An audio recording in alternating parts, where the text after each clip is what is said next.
नमस्कार, जवाब तो देना होगा। मैं आप सभी का स्वागत है। मैं हूं डॉक्टर अवधेश मिश्रा।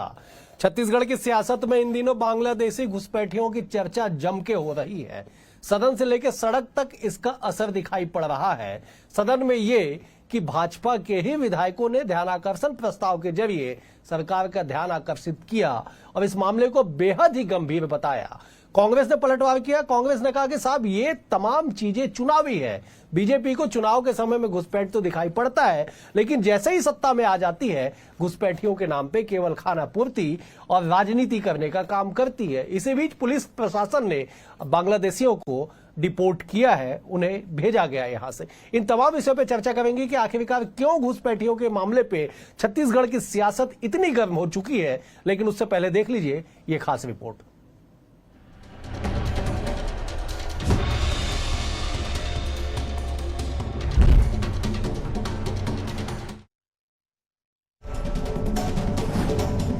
छत्तीसगढ़ में बांग्लादेशी घुसपैठियों को लेकर सियासत गर्म है। मंगलवार को छत्तीसगढ़ पुलिस ने अवैध घुसपैठियों को डिपोर्ट करने की कार्रवाई की है। छत्तीसगढ़ में पहली बार बांग्लादेशी घुसपैठियों को वापस भेजने की कार्रवाई पूरे दिन सुर्खियां बटोरती रही, क्योंकि घुसपैठियों का मुद्दा चुनावी सीजन की उपज के साथ साथ छत्तीसगढ़ की सियासी गलियारों में तीर की तरह छूटता है। छत्तीसगढ़ विधानसभा मॉनसून सत्र के दूसरे दिन अवैध घुसपैठियों का मामला जमकर गूंजा। छत्तीसगढ़ में अवैध रूप से रह रहे 30 बांग्लादेशी नागरिकों को भेजा गया वापस। केंद्र सरकार से डिपोर्ट की अनुमति मिलने के बाद भेजा गया वापस। रायपुर, दुर्ग, राजनांदगांव, रायगढ़ और मोहल्ला मानपुर पकड़े गए लोगों को किया गया डिपोर्ट। बीजेपी के विधायकों ने गृह मंत्री का बांग्लादेशी घुसपैठ को लेकर ध्यान किया आकर्षित। पूर्व सीएम भूपेश बघेल ने कसा तंज। सरकार बताए अब तक कितने घुसपैठियों को बाहर किया गया। चुनाव के समय बीजेपी को रोहिंग्या बांग्लादेशी याद आते हैं। राज्य सरकार ने 1.5 साल में किसी को बाहर नहीं किया। पूर्व सीएम भूपेश बघेल ने रोहिंग्या, पाकिस्तानी, बांग्लादेशियों को भी बाहर भेजने की मांग की। अब इस मामले में भले ही छत्तीसगढ़ पुलिस और राज्य सरकार कार्रवाई कर रही है, लेकिन मुद्दा अब सियासी रूप ले चुका है। पूर्व सीएम भूपेश बघेल ने यहाँ तक कहा है कि सरकार को सभी रोहिंग्या, पाकिस्तानी, बांग्लादेशियों को बाहर करना चाहिए। विधानसभा मॉनसून सत्र में भाजपा के ही विधायकों ने प्रदेश में बांग्लादेशियों को लेकर सवाल खड़े किए हैं। गृह मंत्री का ध्यान आकर्षण करते हुए भाजपा विधायक अजय चंद्राकर, धर्मजीत सिंह और भावना बोहरा ने अपने क्षेत्र की जानकारी दी। अजय चंद्राकर के मुताबिक प्रदेश में करीब 5000 घुसपैठिए मौजूद हैं। जितने भी पाकिस्तानी हैं उसको आइडेंटिफाई करके देश से बाहर किया जाए, पाकिस्तान भेजा जाए। अब छत्तीसगढ़ की सरकार है, डबल इंजन की सरकार है। अभी तक के कितने पाकिस्तानी आइडेंटिफाई हुए और कितने को बाहर भेजा गया? हमने भी इसका विरोध किया है। भूपेश भाई ने भी वहाँ सीना तान के कहा है कि ऐसे कोई अगर हमारे यहाँ घुसपैठिए हैं निकालिए, पकड़िए। बिना मतलब कि आप इस तरह बेबुनियाद के आरोप लगाएंगे तो वो हमसे सहन नहीं होगा। डिपोर्ट करने की जो प्रक्रिया है ना, तो प्रक्रिया में टाइम लगेगा ये उन्होंने कहा, लेकिन डिपोर्ट करेंगे ये कमिटमेंट उन्होंने किया। हमने एसटीएफ का गठन हर एक जिले में किया है, स्पेशल टास्क फोर्स का। वो काम भी कर रही हैं और बड़ी संख्या में एफआईआर भी दर्ज हुए हैं, लोगों को गिरफ्तार भी किया गया है और कार्यवाहियां भी चल रही हैं। कुल मिलाकर छत्तीसगढ़ में मंगलवार का दिन बांग्लादेश घुसपैठियों को लेकर चर्चाओं में रहा। एक तरफ रायपुर पुलिस ने बांग्लादेशियों को डिपोर्ट करने की कार्रवाई की, तो दूसरी ओर विधानसभा के मॉनसून सत्र के दूसरे दिन भी ध्यान आकर्षण प्रस्ताव के जरिए विधानसभा में गूंजता रहा। फिलहाल तो बांग्लादेशी मुद्दा शासन प्रशासन की नींद और विपक्ष की रणनीति दोनों पर भारी पड़ता दिख रहा है। Bureau report, BSTV, Chhattisgarh. Report को देख के आप समझ गए होंगे कि क्यों आखिरकार घुसपैठियों को लेके घमासान और सदन में संग्राम देखने को मिला। आज इसी विषय पर चर्चा कर लेते हैं। तीन बेहद ही खास वरिष्ठ मेहमान हमारे साथ जुड़े हैं। मेहमानों का परिचय सबसे पहले आपसे करा देता हूं। बीजेपी की ओर से वरिष्ठ नेता पूर्व विधायक रजनीश सिंह साहब जुड़े हुए। रजनीश जी, आपका बहुत स्वागत है। कांग्रेस की ओर से वरिष्ठ नेता मौजूदा विधायक व्यास कश्यप जी हैं। व्यास जी, आपका बहुत स्वागत है। बतौर राजनीतिक विश्लेषक वरिष्ठ पत्रकार सूबे की सियासत पर पैनी नजर रखने वाले अनिल पुसतकर जी भी हमारे साथ हैं। अनिल जी, आपका भी बहुत बहुत स्वागत है। अनिल जी, छत्तीसगढ़ की राजनीति को आप उस दिन से देख और समझ रहे हैं जब छत्तीसगढ़ अविभाजित मध्य प्रदेश का हिस्सा हुआ करता था। रोहिंग्या को लेके, घुसपैठियों को लेके, उग्र स्वभाव की चीजों को लेके छत्तीसगढ़ में सियासत की तासीर कभी नहीं रही है। अचानक क्यों इन तमाम चीजों पे चर्चा इतनी तेज हो गई कि सड़क से लेकर सदन तक तस्वीरें देखने को मिल रही है? देखिए डॉक्टर साहब, आपका सवाल बिल्कुल वाजिब है। अपना छत्तीसगढ़ तो भारत का हृदय है और मैं समझता हूँ छत्तीसगढ़ मिनी भारत का स्वरूप भी है। यहाँ पर आप कभी इस तरह की जो है जातिगत द्वेष भावना ये सब कभी देखने में नहीं मिली। लेकिन आज जो बात उठ रही है उसका एक कारण तो प्रमुख कारण बिहार का होने वाला चुनाव भी है, जहां बिहार में वोटर लिस्ट में प्रॉब्लम आ रहा है, उत्तर प्रदेश में रोहिंग्या पकड़ा रहे हैं, महाराष्ट्र में भी और कुछ हद तक और देश के हिस्से में भी पकड़ा रहे हैं। यहाँ छत्तीसगढ़ में भी जो है पिछले चुनाव में चुनावी मुद्दा तो था, बांग्लादेशी और रोहिंग्या चुनावी मुद्दा था। तो आज जो यहाँ छत्तीसगढ़ में जो एक्टिविटी जो दिख रही, आप बताइए, मैं सरकार को बधाई देता हूँ, पुलिस को भी बधाई देता हूँ कि उन्होंने कम से कम 30 जो है रोहिंग्या इनको पकड़ा तो सही। क्योंकि हाँ, जो आज तक जो कांग्रेस ये कह रही थी कि हमको बताओ तो सही, हमको एक आदमी तो दिखाओ, हमको चेहरा तो दिखाओ, आप सिर्फ आरोप लगा रहे बांग्लादेशी रहते। फिर गृह मंत्री जो है बहुत फायर ब्रांड है आपके, बहुत जबरदस्त ऊर्जावान है, एकदम बिल्कुल खोलते रहते हैं हमेशा। तो उनके इलाके में ही उन्होंने चालू किया था कि मेरे इलाके में जो है हजारों रोहिंग्या बसे। तो हजारों रोहिंग्या बसे हैं और आप पकड़ रहे हो 30, 1.5 साल में 30 और 3 साल में और कितना पकड़ोगे 50, और आप बोल रहे हो 1500 है, 5000 है, तो आप कब तक निकालोगे? देखिए ये जो समस्या आज की समस्या नहीं है। अब मैं ही नहीं समझता कि ये जो पिछली सरकार थी, भूपेश बघेल सरकार, उस समय की, उससे पहले की समस्या है। और एक बात आपको मानना पड़ेगा कि कोई भी बांग्लादेशी हो, कोई भी विदेशी हो, मैं बांग्लादेशी और विदेशी की तो बात दूर छोड़ दीजिए, सिंहली पाकिस्तानी या म्यांमार के, ये तो म्यांमार के तो जो लोग हैं वो चेहरे से ही दिख जाते हैं, है ना, उनको छोड़ दीजिए आप। लेकिन उसके अलावा भी अन्य प्रांत का भी आदमी आता है तो वो पहचान में आ जाता है अपने खान पान, वेशभूषा और आचार विचार से। तो क्या आप छत्तीसगढ़ में इतने सारे लोग आ रहे हैं, बस रहे हैं और अड़ोस पड़ोस को पता नहीं? फिर यहाँ की पुलिस क्या करती? मैं एक मिनट लूंगा। पुलिस को बंद कमरे का जुआ दिख जाता है, स्पा सेंटर में मसाज हो रहा है या सेक्स रैकेट चल रहा है वो पता चल जाता है, फार्म हाउस में क्या हो रहा है वो पता चल जाता है, और मोहल्ले में उनके बाजू में कौन रोहिंग्या रह रहा है, कौन बांग्लादेशी रख रहा है वो नहीं पता चलता। इसमें कहीं ना कहीं कोई ना कोई उनको यहां लाकर बसाता है। क्योंकि मैं खुद अगर मैं दूसरे शहर में बिना किसी जान पहचान के जाकर बसना चाहूं तो नहीं रह सकता। तो इसमें आपको उन लोगों को भी पकड़ना पड़ेगा, उन लोगों को भी पॉइंट आउट करना पड़ेगा जिनकी शय पर यहां आए हैं छत्तीसगढ़ में रखे बसे। बिल्कुल। रजनीश जी, मेरी आवाज आप तक पहुंच रही हो, जरा इस बात का जवाब दीजिएगा कि साहब कांग्रेस को क्यों ये कहने पे मजबूर होना पड़ा कि बीजेपी के लिए ये सब मुद्दे केवल चुनावी है, और आंकड़े जो बताए जा रहे हैं कि साहब 30 लोगों को डिपोर्ट किया गया, तो औसत कैसे उस टारगेट तक पहुंचेगा जिस टारगेट को, जिस आंकड़े को लेके आप लोग लगातार पिछली सरकार पे आरोप लगाते रहे? रजनीश जी। जी अवधेश जी, देखिए जो विषय है संवेदनशील विषय है और सिर्फ इनको देश से बाहर करना ये भर विषय नहीं है, बल्कि ये देश के सुरक्षा पर, हमारे आने वाली पीढ़ी पर भी बहुत बड़े खतरा है। और हम ये छत्तीसगढ़ नहीं पूरे देश में इस विषय पर लगातार बात कर रहे हैं और इसके लिए जो भी उपाय हो सकते हैं उसके लिए भी किए हैं, कर रहे हैं।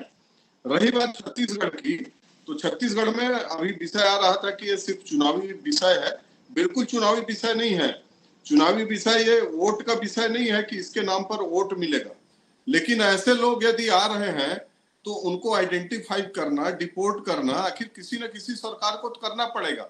और जो आंकड़े दिया गया है कि लगभग 5000 हैं, वो 5000 हैं। अभी एक जो अनुमान हुआ होगा, जहां जहां से कुछ संकेत मिला होगा, कुछ उनका फीडबैक होगा, उस आधार पर ये बहुत ज्यादा बढ़ भी सकते हैं और थोड़ा हो सकता है कि कम भी हो, कि लोग अब समझ में आए कि यहाँ कार्रवाई हो रही थी, इधर उधर चले जाएं। क्योंकि ये सब प्रकार की चीजें लगातार हो रही है और हर जगह हो रही, देख रहे हैं हम। लेकिन कांग्रेस इस मुद्दे पर आज तो इनका बयान आया कि इनको बाहर निकाला जाए, इनको बाहर किया जाए। क्या ये संवेदनशील है? क्या ये इसमें सरकार के साथ खड़े हैं? बाद में इनको कोई एंगल तो नहीं दिखेगा, क्योंकि बाकी देश में और अन्य जगह पर इनको ये एंगल तलाशने में 1 मिनट का समय नहीं लगता है। इनका राष्ट्रीय नेता कहीं थोड़ा सा बयान दिए, ये भी फिर उसी दिशा में चले जाएंगे कि इनको जबरदस्ती परेशान किया जा रहा है। निश्चित रूप से भारतीय जनता पार्टी की सरकार और माननीय गृह मंत्री जी ने आज भी कहा है कि इसमें सरकार संवेदनशील है। और हमने तो कहा है कि अभी आदरणीय पत्रकार महोदय बोल रहे थे कि 30 लोग पकड़ में आए हैं, बाकी कब तक आएंगे। लेकिन देखिए, ये जन जागरण का भी विषय है। ये निश्चित रूप से हम कह सकते हैं कि हम लोग कहीं ना कहीं सहयोग करते हैं उनका आधार बनवाने में, उनका राशन कार्ड बनवाने में। आके काम करते रहते हैं, गरीब दिखते हैं, किसी को सहानुभूति हो जाती है। मैं नहीं कहता कि उनको कोई गलत इरादा से बनाया जाता है, लेकिन काम करते करते लगता है यार चलो इसका राशन कार्ड बना दे। हमको उतना गहराई तक जाते नहीं और बन जाता है। तो इन चीजों पर जागरूकता भी लाना कि हम जिसका सिफारिश कर रहे हैं उनके बारे में सब जानते हैं, नहीं जानते हैं, और नहीं जानते हैं तो इनका इस तरह का। बिल्कुल सही कह रहे हैं कि साहब, ये आंतरिक सुरक्षा जहां पे जुड़ता है वहां पे जिम्मेदारी सामूहिक अगर हो जाए तो संभवतः समस्या के समाधान तक या निष्कर्ष तक, उस रास्ते तक पहुंचने की कोशिश जरूर की जा सकती है। व्यास कश्यप जी मौजूद है, मैं उनसे जरा जवाब लेता हूं। विधायक जी, जरा बताइए ना एक बार, आप तो कोई एक्सीडेंटल विधायक है नहीं साहब, आप तो बड़े सीनियर नेता है, राजनीति के हर पहलू को आप समझते हैं, वोट के हर कैलकुलेशन को आप जानते हैं। अचानक बांग्लादेशियों पे सियासी उबाल क्यों छत्तीसगढ़ में, तब जब 30 लोगों को डिपोर्ट कर दिया गया? देखिए, ये कहीं पे कोई सियासी विषय नहीं है। स्वाभाविक बात है देश की सुरक्षा, और देश की सुरक्षा में बांग्लादेशी क्यों, पाकिस्तान, म्यांमार के रोहिंग्या, ऐसे तमाम लोग जो इस देश में, इस प्रदेश में अवैध रूप से रह रहे हैं, तो सरकार की जिम्मेदारी है और हम जैसे जनप्रतिनिधियों की भी जिम्मेदारी है कि उनको बाहर किया जाए। अब बात बिहार चुनाव के समय जब आई थी, अभी कुछ हफ्ते पहले ही, तो लगातार मामला सुप्रीम कोर्ट तक गया और सुप्रीम कोर्ट ने उसको स्वीकार किया कि भाई आधार कार्ड को, राशन कार्ड को हम इसमें शामिल करेंगे। और वो तो परिचर्चा पूरे देश में होने वाली है, बिहार ही नहीं। चुनाव भले ही बिहार पे हो, परंतु कार्रवाई तो पूरे देश पे हो रही है। और देश के प्रत्येक राज्यों में अलग अलग जगह पे अलग अलग सरकार है। निश्चित रूप से भारतीय जनता पार्टी की जहां पे सरकार है, इस बात को बांग्लादेश या पाकिस्तान या म्यांमार के बात को ये राजनीतिकरण करने का भली प्रयास करते, पर हम भी ऐसे चीजों का समर्थन मैं व्यक्तिगत रूप से करता हूं कि भारत में ऐसे कोई भी अवैध घुसपैठिए, चाहे किसी भी प्रांत या किसी भी जगह में क्यों ना हो, उनको बाहर करना चाहिए। अभी खबर आया था कि भाई 1500 लोग लगभग छत्तीसगढ़ पे हैं, और छत्तीसगढ़ में 1500 हैं तो उनकी पहचान की जा रही है। और पहचान करने के बाद आज ही 30 लोगों को जहाज से बैठाकर गुवाहाटी ले जाया गया है, और बीएसएफ के माध्यम से उसको बांग्लादेश की सीमा पे छोड़ा जाएगा। अब यह मामला दोनों देशों का है कि भाई बांग्लादेश स्वीकार करती कि नहीं करती, हमारे नागरिक है कि नहीं करके। हम तो उनको सर्टिफाइड कर दिए कि ये बांग्लादेश के नागरिक है, भारत के नागरिक नहीं है। यह विषय अब बीएसएफ वहां पे बात क्या होती है वो जाने। ये अंतर्राष्ट्रीय मामला है, अंतर्राष्ट्रीय सीमा है, उस सीमा पे क्या होता है वो बात का विषय है। हाँ, परंतु छत्तीसगढ़ ने साहसपूर्वक निर्णय लिया है, वो बधाई के पात्र है। मैं राजनीतिक से हटकर बात करता हूं, और इस प्रदेश में और इस देश में अवैध लोगों को बाहर भेजा जाना चाहिए, उसमें कहीं पे कोई विषय नहीं। ठीक है कश्यप जी, जरा इस सवाल का भी जवाब दे दीजिए। रजनी साहब उठा रहे सवाल को कि कांग्रेस का स्टैंड क्या है, बेहद संवेदनशील मुद्दा है।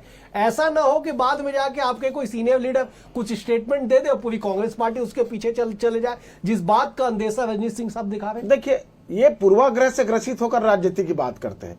कहीं पे भी मुसलमान की बात करते हैं तो चूंकि मुसलमान को ये अपना मानते नहीं, मुसलमान को अपना वोट मानते नहीं। मैंने अनुभव किया है, 32 साल इनके साथ में रहा हूं। कहने के लिए कहते हैं, परंतु विश्वास उनके ऊपर नहीं करते।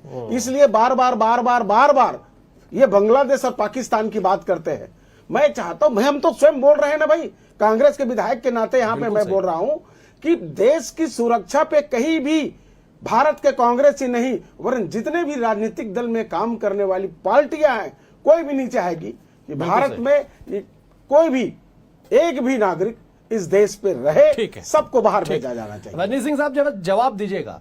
व्यास कश्यप जी ने बेहद साफगोई से कहा है कि साहब देश हित पहले है, सियासत और राजनीति बाद में है। कौन किसका वोट बैंक है मैं उस पर नहीं जाऊंगा, लेकिन अगर विपक्ष का ऐसा साथ मिल रहा है तो क्या लगता है ये चुनौती अब आसानी हो जाएगी आप लोगों को? और दूसरी बड़ी बात कि इन तमाम बांग्लादेशी घुसपैठिया रोहिंग्याओं की बात तो हो रही है, पाकिस्तानियों का जिक्र बार बार सदन में आ रहा था कि साहब पाकिस्तानियों को कब बाहर करेंगे?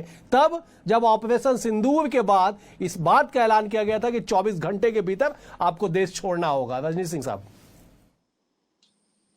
देखिए, अवधेश जी, व्यास जी ने कहा है कि मैं व्यक्तिगत रूप से साथ में हूं, अच्छी बात है, वो उनका व्यक्तिगत मैं चाहूंगा।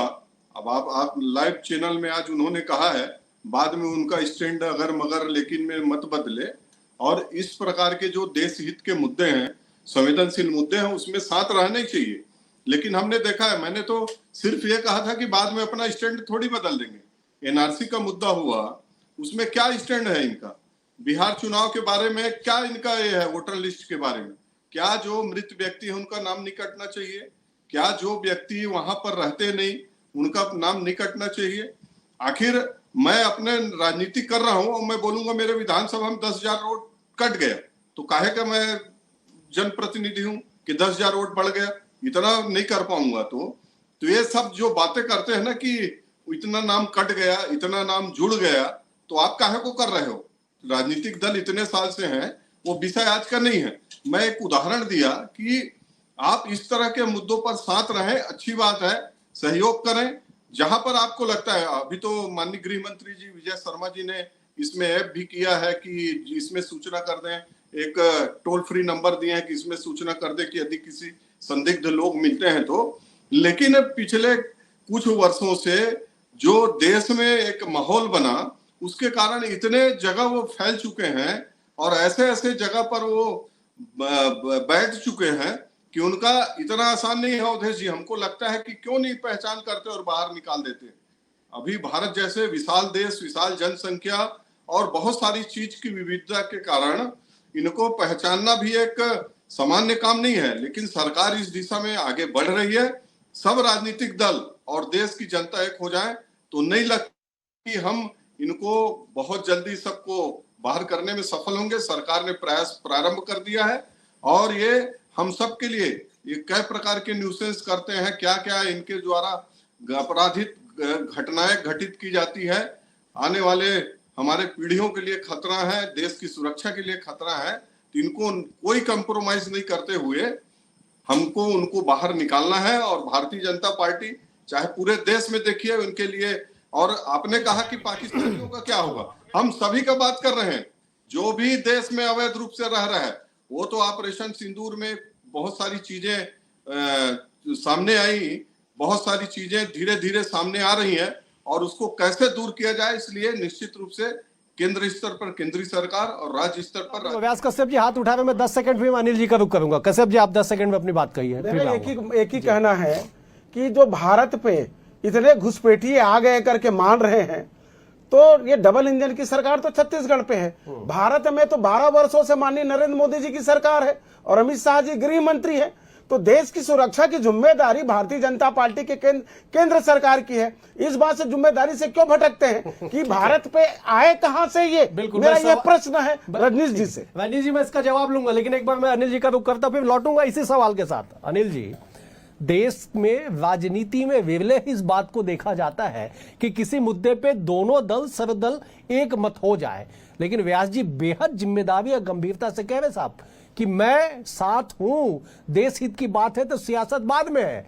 ऐसे मुद्दों पे कैसे सरकार आगे नहीं बढ़ेगी? और जो चुनौतियां जिसका जिक्र आप भी कर रहे हैं लगातार हो रही है, इन चुनौतियों से सरकार कैसे पार पाएगी? भले गृह मंत्री कह रहे कि साहब पहली बार हर जिले में एसटीएफ बनाया गया, 1800-233-1905 टोल फ्री नंबर जारी कर दिया गया, लेकिन इससे समस्या का समाधान होगा? नहीं, देखिए डॉक्टर साहब, मैं व्यास जी की तारीफ करता हूं कि उन्होंने बहुत साफगोई से, भले ही उनके जो नेता प्रतिपक्ष हो या पूर्व मुख्यमंत्री हो, इस बात को राजनीतिक रंग दे रहे हैं, लेकिन व्यास जी ने बिल्कुल ईमानदारी से कहा कि मैं इस मामले में साथ हूं और रजनीश जी की भी चिंता जायज है, ये मामला आंतरिक सुरक्षा का है।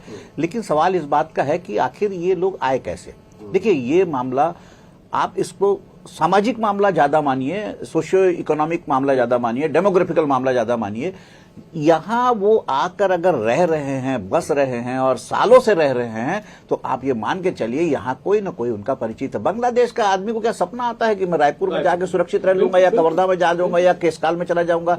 मैं कवर्धा केसकाल कोई मतलब पॉइंट आउट नहीं कर रहा हूं, लेकिन आप चुनाव में तो कहते रहे कवर्धा में 10,000 थे, यहाँ 10,000 थे, है ना। कोई उनके जानने वाला नहीं है तो कवर्धा का रास्ता जानेगा कैसे। मैं खुद अगर बिलासपुर जाकर रहना चाहूंगा तो मैं नहीं रह पाऊंगा, मुझे कोई ना कोई एक वहां पर गाइड रहना चाहिए, गाइड मिलना चाहिए, कोई संरक्षण मिलना चाहिए। सवाल फिर इस बात का आता है कि आखिर में उनको संरक्षण यहां मिलता रहा तभी वो आते रहे, और ये एक प्लान्ड वे में उनको बसाया गया। देखिए, आप इसको, ये कोई एक बहुत छोटी समस्या नहीं है, इसमें जो है जनता को जागरूक होना पड़ेगा। अड़ोसी पड़ोसी जो है जानते हैं कि इनके घर में कोई नया आदमी आया, लेकिन वो खामोश बैठे रहते हैं। ये जो किराएदारों से, जो किराएदारों की जो सूची लेने का जो पुलिस का जो काम है, वो सालों से मैं जमाने से क्राइम देखता आ रहा हूं। उस समय डॉक्टर आनंद कुमार एसपी हुए थे, 95-96 की बात है। उस समय उन्होंने फरमान जारी किया था कि हर किराएदार को हर मकान मालिक को अपने किराएदार की सूची थाने में जमा कराना। तब से लेकर आज तक आपके पास किराएदारों की सूची नहीं आई। अब पुलिस के पास जुए की सूची है, सट्टे की सूची है, सबकी सूची है, और ये बांग्लादेशियों की सूची नहीं है। मैं लौट रजनीश सिंह साहब के पास जा रहा हूं। आप बेहद गंभीर पॉइंट आउट कर रहे हैं अनिल जी, आप बेहद गंभीर मुद्दे पे पॉइंट आउट कर रहे हैं कि साहब कमरे के भीतर की गतिविधियां पुलिस को पता चल जाती है। जो खुलेआम समाज में रह रहा है, वो जो यहाँ के सरकारी संसाधनों का इस्तेमाल कर रहा है, उसके लिए आपको इंतजार करना पड़ता है। खैर, मैं लौटूंगा। रजनीश सिंह जी, आपने सवाल सुना, व्यास कश्यप जी बेहद गंभीर बात कह रहे हैं कि साहब जब 11 साल से एक ही पार्टी की सरकार है तो उनका माइग्रेट करके भारत में आना, दीगर राज्यों में जाके वहां पे दस्तावेज को बनवा लेना, संरक्षण में रहना, पलना पोसना, इतना बड़ा हो जाना, और उसके बाद अब जब मामला गंभीर हो चुका तब आप चिंता जता रहे हैं। जरा जवाब दीजिए। देखिए अवधेश जी, व्यास जी ने पहले तो कहा कि ये यहाँ पर इतना घुस क्यों गए, तो इनको घुसने के बाद क्या कार्रवाई की गई, एनआरसी की बात क्यों हो रही थी, इनके नेताओं का जो स्टैंड है क्या है राष्ट्रीय स्तर पर, एनआरसी का विरोध क्यों कर रहे हैं कि हम यदि नागरिकता का पहचान करके और यदि जो लगता है कि ये अवैध रूप से घुसपैठिए हैं इनको बाहर निकाला जाएगा, तो उसमें क्यों ये बाधा बन के और नागरिकता खत्म की जा रही है, वोटर खत्म किया जा रहा है, क्या माहौल देश में, क्या नैरेटिव फैलाते हैं। तो इसलिए व्यास जी यहाँ भी कह रहे हैं, अभी मान लेते हैं, तारीफ भी कर देते हैं, उनको बधाई भी दे देते हैं, लेकिन देखिएगा किसी दिन विषय आएगा तो फिर हम लोग बैठेंगे और फिर उस दिन व्यास जी नहीं रहेंगे, कोई दूसरा प्रवक्ता रहेगा, वो बताएगा नहीं है तो दूसरा एंगल लेगा आ रहे हैं, भाजपा इसमें राजनीति कर रही है।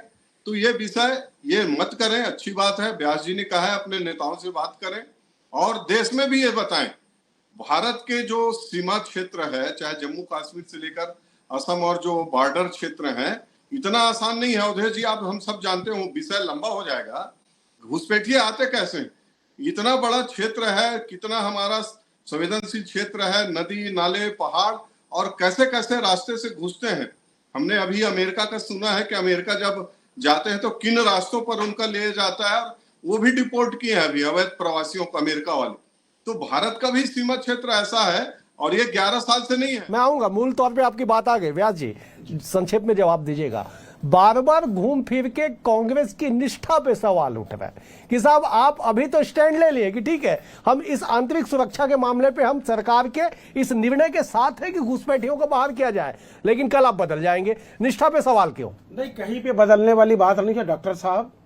अभी तो 3.5 साल रहूंगा, 20 महीने ही हुए हैं, बाकी के समय में विधायक रहूंगा। जिस दिन भी रजनीश सिंह जी चाहे, मैं अपनी बात कहने के लिए आपके स्टूडियो में आकर अपनी बात को मैं कहूंगा, और मैंने जो कहा है वो सत्य पर मैंने कहा है। मैं एक ही बात कहना चाहता हूं, इस देश पे आपको जनता चुनाव में जिता कर लाती कि भाई आप क्षेत्र की विकास करें, पर बार बार ये विकसित भारत ये विकास भारत की बात कम करते हैं, ये धर्म पे, ये जाति पे क्यों लेकर घुसने का प्रयास करती है ये भारतीय जनता पार्टी। ठीक है, मुझे समय देखिए, का अभाव, मैं नहीं समय का अभाव, मैं ये अंतिम बात कह बिल्कुल, दूं बिल्कुल। कि रजनीश जी, आपके साथ मैं रहा हूं, मुझे जान रहे हैं आप, और वर्तमान समय में भारतीय जनता पार्टी जिस प्रकार से पूरे देश में हम टीवी के माध्यम से, अखबार के माध्यम से जब हम देखते हैं, सुनते हैं, तो दुख लगता है कि आप उन बात को छोड़िए और भारत को विकसित राष्ट्र कैसे बनाए, जनता ने चुना है, इसकी ओर अग्रसर होइए, यही हमारी आपसे अपेक्षा है। आप तीनों मेहमानों का बेहद शुक्रिया। व्यास कश्यप जी आपका शुक्रिया, रजनीश जी आपका शुक्रिया, अनिल जी आपको समय कम दिया, माफी के साथ आपका भी बेहद बहुत बहुत शुक्रिया। कुल मिलाकर इस बात को समझना होगा कि जहां विषय देश के आंतरिक सुरक्षा का हो, देश की डिग्निटी का हो, वहां पर राजनीति नहीं होनी चाहिए, तो ही भारत जो है श्रेष्ठ भारत की ओर आगे बढ़ेगा। फिलहाल आज के लिए इतना ही, कल एक और विषय के साथ होगी मुलाकात, तब तक के लिए नमस्कार।